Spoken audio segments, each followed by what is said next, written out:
Thomas. I'm a product designer at Street Protection, and I'm one of the guys behind the Switcher helmet. This is a free-ride helmet. It's extremely well ventilated. It has adjustable ventilation. You simply turn this dial to open and close the ventilation.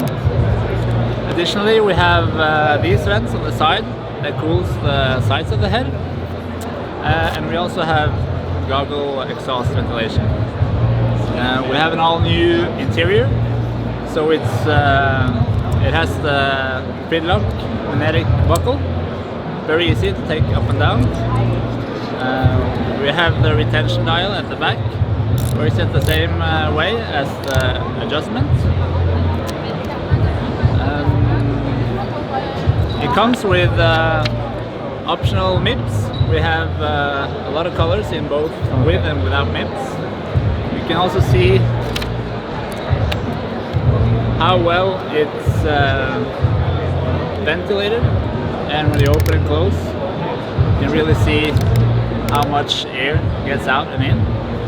So that's pretty cool.